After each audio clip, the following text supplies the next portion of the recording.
こんにちは。チベットテレビのダイソモです。チベット This Week ではチベットやダライラマ法、そして中央チベット政権に関する1週間のニュースをお送りします。それではまずヘッドラインを見ていきましょう。ダライラマ法王はアメリカのトランプ大統領の当選を祝福されました。ペンバツィン主席大臣はインド北東部のチベット人居住区を訪問し、特徴ガゼリン総員の新州会場の落成式に出席しました。タランプマチャンラ文部大臣はベトゥン学校で行われたサムドリンブジ教授の生誕85周年祝賀会に出席しました。情報国際関係省は第79回国連総会でチベットにおける人権侵害に関する15カ国の声明に感謝の意を表明しました。チベット亡命議会代表団はドイツとチェコ共和国で欧州チベット人権擁護活動を継続しました。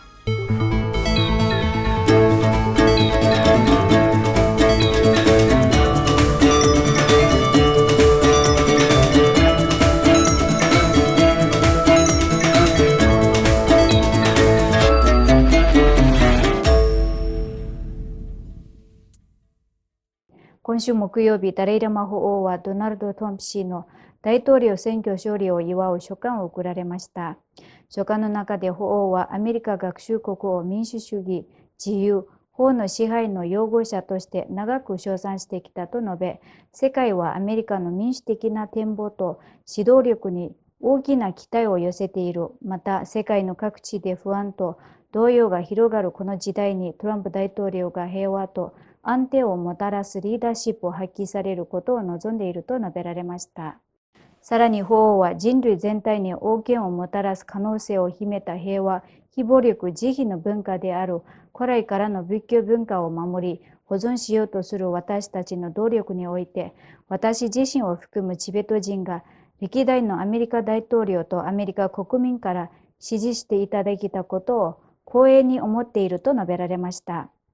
法王はトランプ大統領がアメリカ国民の希望と願望を実現し、世界の平和に貢献するために多くの課題に立ち向かい、成功を収めることを祈られました。中央チベット政権のペンバツィン主席大臣はインド北東部のチベット人居住区の公式訪問と視察のため第2回目として11月2日から11日まで天神岩、ブンデラ、タワン、ディマプル、シロン、ガントークのチベット人居住区を訪問しました。ペンバツィン主席大臣は11月3日に天神岩のチベット人居住区に到着し、ラテンツリ現地事務所長、現地議会議長、ギュテー総員の会計担当、さらに地元住民や学生たちから温かい歓迎を受けました。その後、主席大臣は天神岩居住区のチベット人に向けて演説を行い、第16期内閣の政策を評価するとともに、就労政策について説明しました。また、チベットの地政学的な重要性と、世界最大の貯水池をチベットに建設している中国の行動についても言及しました。さらに、主席大臣は天神岩における正確な人口記録と正しい学生数の把握の必要性も強調しました。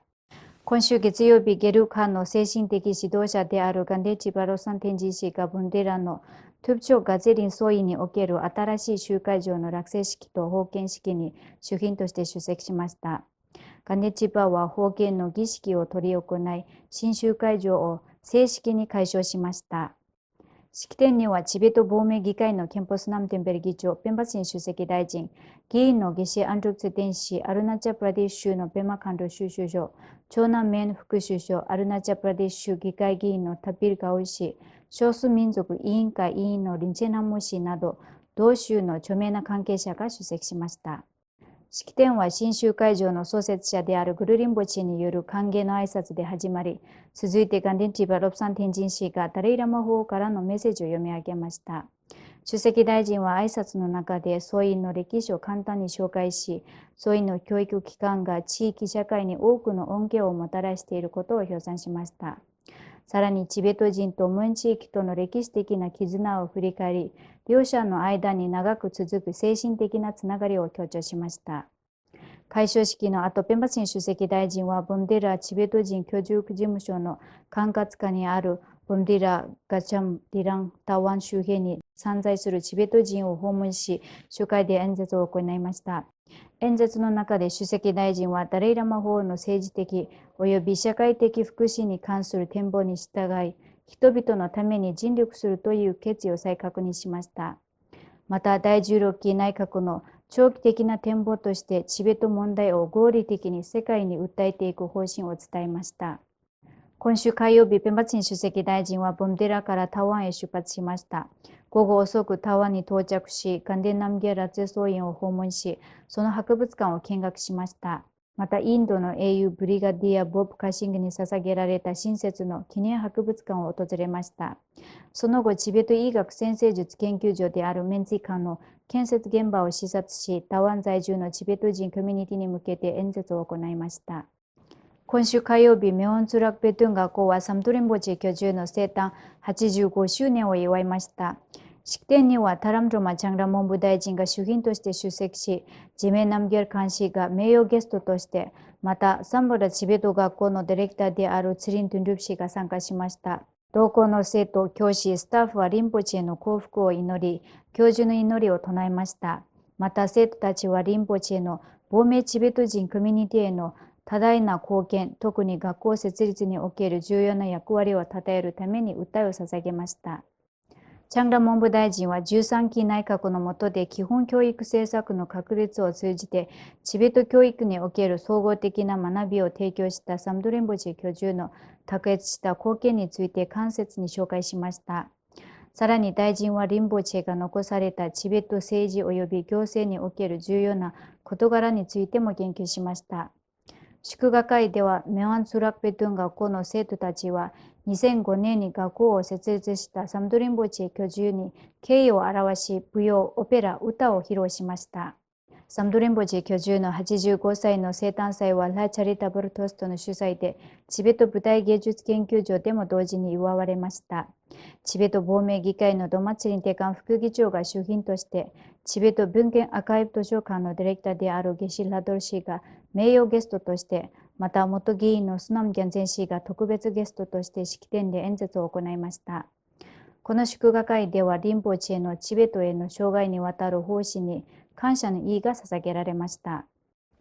今週水曜日、中央チベット政権の情報国際関係省は、アメリカ合衆国、オーストラリア、カナダ、デンマーク、フィンランド、フランス、ドイツ、アイスランド、日本、リトアニア、オランダ、ニュージーランド、ノルウェー、スウェーデン、そしてイギリスに対し、最近開催された第79回国連総会において、チベット及び東トルキスタンにおける中国政府により人権侵害を具体的に取り上げた共同声明を発表し、協力的な取り組みを行ったことに対して深く感謝の意を表しました。情報国際関係省のヌジルマ大臣は、オーストラリア主導の15カ国の連携による取り組みに感謝し、この支援は意義深い一歩であるものの、中国政府の植民地的占領下でチベット人が直面している継続的な課題や人権侵害に対処するためには、今後も多くの努力が必要であることを認識していると述べました。ユドゥン・アカさんとツリラモ議員を含むチベット亡命議会代表団は、11月2日から8日にかけてドイツとチェコでヨーロッパにおけるチベット人権擁護活動を開始しました。ドイツ到着後、代表団はドイツ外務省の高官と非公開の会合を開き、全寮制の寄宿学校、チベット人私立学校や総員の閉鎖、ダレイラマをはじめとするチベット構想の生まれ変わりへの干渉など、中国による強制的な同化政策への懸念を表明しました。議員らは国連人権理事会でチベット関連の問題を支援しているドイツに感謝し、中国の国境を越えた弾圧に対する行動を求めました。火曜日に代表団は宗教または信仰の自由を担当する連邦政府委員長兼局長のアンケ・オパーマン氏と面会し、総員の閉鎖や取り壊しなどチベットにおける宗教弾圧について協議しました。また、フリードリヒ・ノーマン財団のチャールズ・ドゥ・ビナージ氏、ダニエル・サッカー氏とも面会し、台湾代表のシェ・ジュエ居住に代表団の人権擁護活動の現状を伝えました。ベルリン訪問中、国際チベットキャンペーンドイツのエゼキティブディレクターであるカイ・ミューラ氏からドイツと中国の関係について説明を受け、また世界ウイグル会議のハイヤー・ユー・クルビン氏と人権擁護活動に関する意見交換を行いました。一行は国連人権担当官のプンソクトッピエ氏やチベットコミュニティのメンバー、トゥンドゥン・ドゥンカン会長から温かく迎えられ、その後、リトルチベットレストランでそのコミュニティ主催の歓迎夕食会に出席しました。水曜日、チベット亡命議会議員のユン・ルン・アカツァン氏とツリン・ハモ氏は、ドイツ連邦議会のポール・レベハウスの委員会室でチベットに関するブリーフィングを開催しました。このイベントはドイツチベット議員グループの会長であるマイケル・ブランド議員の主催で行われました。出席者には中国議会間連携の共同議長である CDU のピーター・ハイト氏、人権担当スポークスマンの FDP のマリア・クレン氏、緑の党のフランク・ミューラ氏および FDP 外交政策ワーキンググループのメンバーが含まれていました。ブリーフィングにはチベット事務所ジュネーブの国連人権担当官のプンソクトピエル氏、ドイツチベットコミュニティのドゥンルプ・ドゥンカン会長、国際チベットキャンペーンドイツのカイ・ミューラ氏、そしてチベットイニシアティブドイツランドのデビッド・ミサル氏が参加しました。チベット亡命議会議員たちはチベットにおける深刻な状況についてプレゼンテーションを行い、チベットのアイデンティティ、文化、宗教を侵食する中国の政策に焦点を当てました。代表団は国営の寄宿学校、チベットの私立学校や総員の閉鎖、そして開発の名目での総員の破壊などの問題を取り上げました。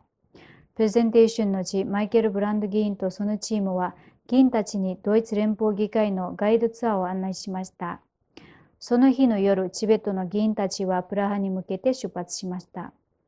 これで今週のニュースは以上です。チベットテレビをご覧いただきありがとうございます。